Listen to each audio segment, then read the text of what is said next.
ফুটবলের এক অভাগা রাজপুত্র পাওলো দিবালা এই বিশ্বকাপে দেখা যাবে না আকাশি সাদা জার্সিতে। ভক্তদের মনে আকাশ সম কষ্ট। প্রিয় ফুটবলারকে বিশ্বকাপে না দেখা কিছুতেই মেনে নিতে পারছে না আর্জেন্টাইন সমর্থকেরা।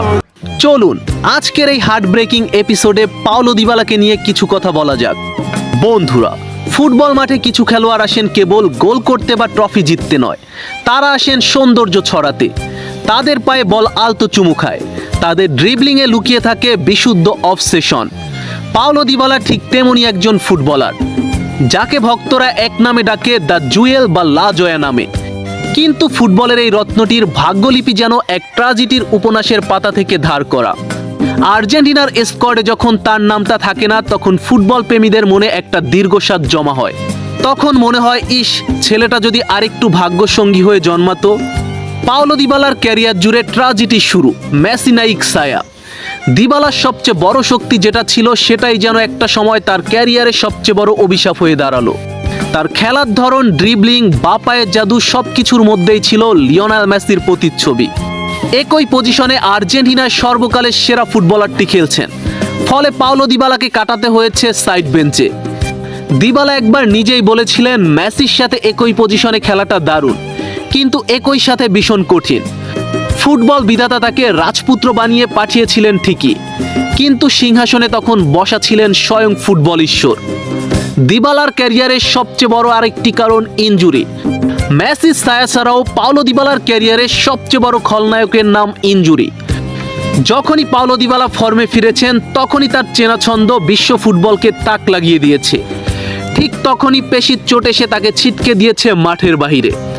2022 কাতার বিশ্বকাপের আগেও ইনজুরিতে পড়েছিলেন পাওলো দিবালা। অলৌকিকভাবে দলে জায়গা পেল, পুরো টুর্নামেন্টে তাকে দেখা গেছে সাইড বেঞ্চে। ফ্রান্সের বিপক্ষে ফাইনালে পেনাল্টি শুটআউটে তার নেওয়া সেই স্নায়ুচাপের পেনাল্টি গোলটি আর্জেন্টিনার জয়ে অনেক অবদান রেখেছিল। কিন্তু রাজপুত্রের প্রাপ্য মুকুটটুকু যেন কখনোই তার মাথায় পুরোপুরি বসেনি।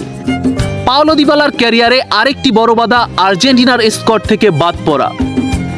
এক অদ্ভুত একাকিত্ব। ক্লাব ফুটবলে রোমার হয়ে দিবালা যখনই মাঠে নেমেছেন, তার পায়ের জাদু দেখিয়েছেন। রোমার মানুষ তাকে ঈশ্বরের মতো ভালোবাসে।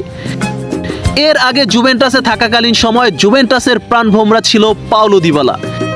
কিন্তু আর্জেন্টিনার কোচ যখনই বিশ্বকাপ বা বড় টুর্নামেন্টের স্কোয়াড ঘোষণা করেন, আর সেখানে তখন আর্জেন্টিনার এই ক্ষুদে জাদুকরের নামটা থাকে না, তখন বুকটা ভেঙে যায় কোটি ভক্তের।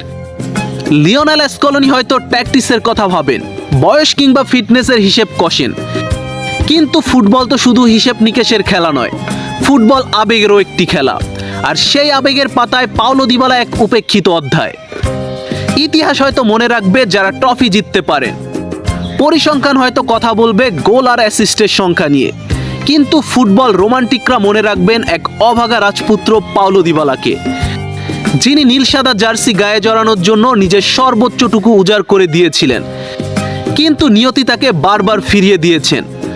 পাওলো দিবালা আর্জেন্টাইন ফুটবলের এক সুন্দর, অপূর্ণ এবং চিরন্তন হাহাকারের নাম।